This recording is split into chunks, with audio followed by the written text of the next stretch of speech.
Епідемічна ситуація по туберкульозу в нашій області, як і в цілому по Україні, залишається складною. Взагалі, в цілому по країні є незначне зниження захворюваності, однак в нас в області вже другий рік поспіль ми маємо незначне, але збільшення захворюваності на туберкульоз.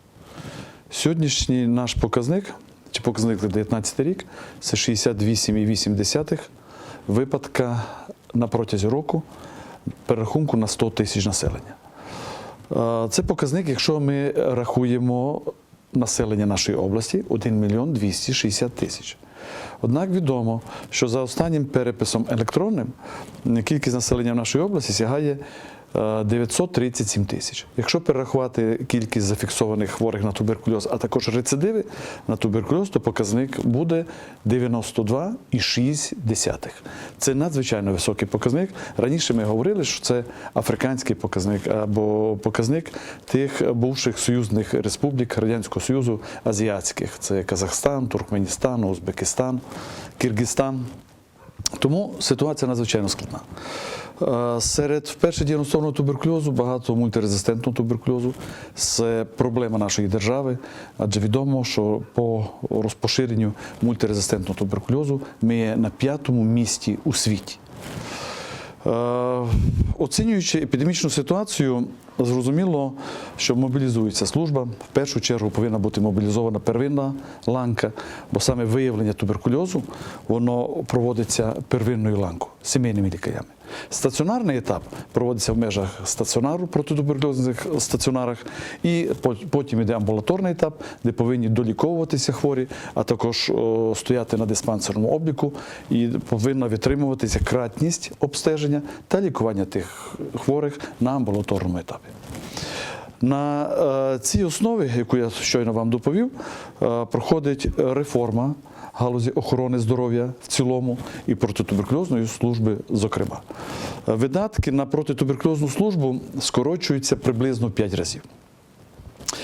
Згідно тарифів, які затверджені постановою Кабінету міністрів 5 лютого цього року, вартість одного випадку туберкульозу сягає 20 663 гривні та 85 копійок. Зрозуміло, що за такі кошти якісно, вчасно виявити, якісно пролікувати хворого неможливо. Мало того, абсолютно невідомо, на якій методиці базується розрахунок цієї послуги.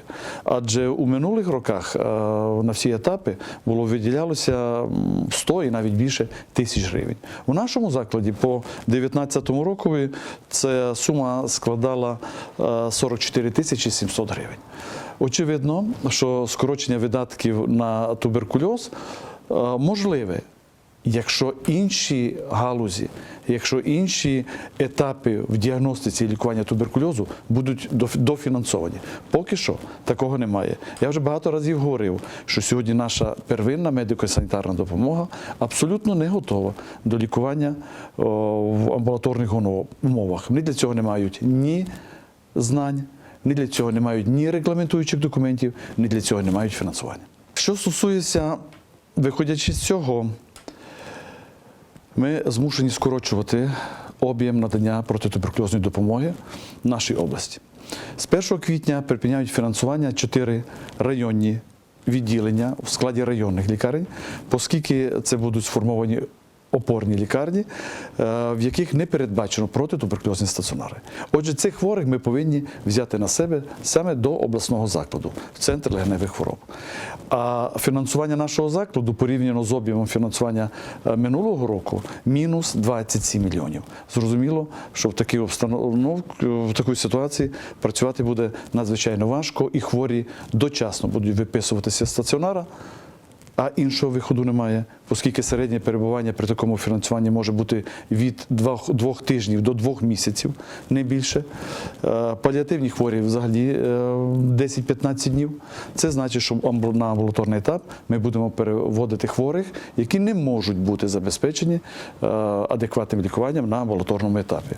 Отже, я передбачаю, якщо нічого не зміниться, якщо до нас не дослухаються, спеціалісти, якісь менеджери, які сьогодні керують Міністерством охорони здоров'я, Національною службою здоров'я України, Центром громадського здоров'я, то я передбачаю, що рівень відривів від лікування сьогодні 10%, буде біля 90%, що рівень реактивації процесу, рецидивів значно збільшиться. Збільшиться і смертність, і однозначно епідемічна ситуація буде погіршена. І дуже шкода, що багаторічна праця, в тому числі і наших закладів, може піти на смарку, оскільки епідемічну ситуацію з таким підходом до справи ми заженемо в глухий кут. Взагалі, з відкритою формою також передбачено амбулаторне лікування. Воно не є заборонено, але, як правило, хворі до абацилювання, поки вони є бактеріовиділювачі, вони будуть в стаціонарі. От за ці 2 місяці, про які я вам говорив, ми повинні хворого абацилювати. Але продовження лікування на протязі 6 місяців при чутливому туберкульозі і майже 20 місяців при мультирезистентному туберкульозу і розширеній резистентності хворого, то такі хворі, уявіть собі, що вони повинні лікуватися амбулаторно. Це, як правило, хворі, які не мають роботи, це хворі, які не мають даху над головою часто, адже 80% хворих на туберкульоз – це так звані соціально дезадаптовані групи населення. Без роботи, без засобів для існування, часто без сім'ї, часто із шкідливими звичками. Але біда в тому, що саме вони є джерелом інфікування всіх інших хворих, всієї популяції. Туберкульоз – це хвороба, так звана соціально значуща хвороба. Це говорить про те, що у розвитку патогенезі цієї хвороби велике значення мають соціальні фактори. Зрозуміло, що лише медичними засобами, медичними міроприємствами, де побороти туберкульоз, навіть стабілізувати епідемічну ситуацію практично неможливо. Для того, щоб ми побороли туберкульоз, нам потрібно побороти бідність. А це значить мати високоекономічний розвиток, це мати високий рівень працевлаштування, високий дохід, санітарну культуру і багато інших чинників. Без цього неможливо. У наших сусідів, угорців, захворювання на туберкульоз 15. В Румунії 30. В Словаччині менше 10. До речі, часто питають, а яку зараз, одна з реформ охорони здоров'я, яку систему охорони здоров'я сьогодні реалізується на Україні?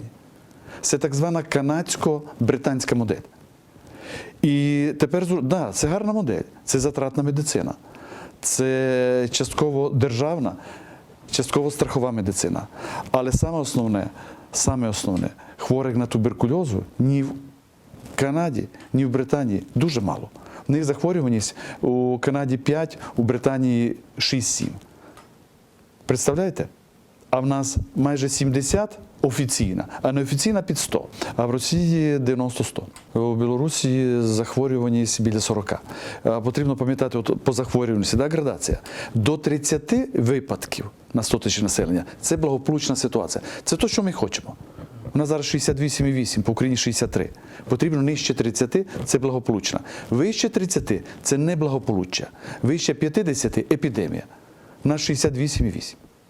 Тому такий підход, який сьогодні культивується в нашій державі, мені здається, це пагубний.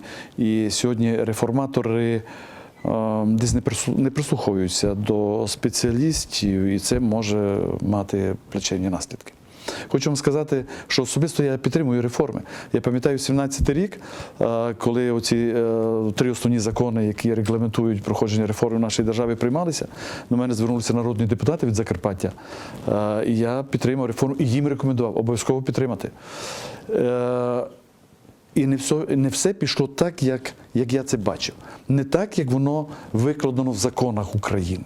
От, наприклад, в Законі про державні фінансові гарантії фінансування закладів охорони здоров'я одним із пунктів передбачено видатки на охорону здоров'я не менше 5% ВВП. В минулому році, в 2019, було 3,2%, на 2020 рік Законом України про державний бюджет передбачено 2,9%. Отже, медицина навіть не порушується закон, медицина фінансується в 2 рази нижче потреби. Хіба це реформа? Реформа потребує коштів. Якщо не маємо кошти, тоді, може, почекаємо, відтермінуємо, розберімося в економіці, розберімося в структурі. І поетапно давайте її впроваджувати. Адже окрім проблеми епідемічної, Велика проблема – це також вивільнення медичних працівників. Ще недавно ми з вами сподівалися, що медичні працівники будуть повернуті за кордон в нашу державу. Сьогодні багато наших спеціалістів, лікарів, особливо анестезіологів, наших біологів, наших хірургів, акушер-гінекологів працює за кордоном. І ми надіялися, що ми повернемо їх до себе. А виходить все наоборот. Я очікую, якщо нічого не поміняється, великий відток, другу велику хвилю медичної імміграції, втрату наших спеціалістів, і лікарів, і середнього медичного персоналу, і іншого персоналу також. По нашій області, по нашій службі це від 500 до 550 людей. Це тих, що треба звільнити? Тих, що потрібно через брак фінансування, звичайно. В зв'язку із скороченням ліжок, в зв'язку із скороченням фінансування, ми змушені вивільнити і людей, і закрити окремі відділення, про що я вже повідомив. От, наприклад, закривається Довжанське відділення відновленого лікування для кістково-суглобового туберкульозу. Там працювало і працює 73 фізичних осіб на 65 посадах. Вони всі повідомлені, що з 1 квітня це відділення буде ліквідовано. Розумієте, у реформі дуже багато раціонального. Ну, скажімо, медицина або Національна служба здоров'я України, вона не повинна фінансувати соціальну послугу. Це не справа медицини, це справа соціальних служб. Так, це так, але давайте, скорочуючи сегмент охорони здоров'я, відкриваємо двері в інші сегменти. Ну, якщо на сьогодні із 1 квітня на 9 місяців Вільшанська психіатрична лікарня передбачено фінансування і 3 мільйони, це її робота на 2 місяці. Що робити з хворими? Кажуть, там багато хворих, які потребують соціальний нагляд, соціальну підтримку. Можливо. Ну, давайте це вирішувати. Куди сьогодні ми повинні відправити цих психічно хворих? Взяти в Берегово? Можливо, в тому є резон. Але Берегівська психіатрична лікарня, в свою чергу, недофінансовується майже на 50%. Тому фінансування одних закладів до фінансування за рахунок закриття інших, таких як психіатрія, наркологія, ВІЛ-СНІД, обласні інфекційні лікарні, протитуберкульозні заклади. І за рахунок них дофінансувати заклади, які надають допомогу по рододопомозі, інфаркту, інсульту, екстрену медичну допомогу та онкологію, я не думаю, що це правильно. Ми сьогодні, сьогодні українець від чого помирає. На першому місці причиною смерті є сердечно-судинні хвороби. Це правда. З інфарктом потрібно боротися? Потрібно. І профілактику займатися? Потрібно. Але якщо ми доведемо ситуацію до того, що на перше місце по смертності вийде туберкульоз, то це буде успіх держави? Чи успіх в галузі охорони здоров'я? Чи це потрібно нашим людям? Я вважаю, це неправильно.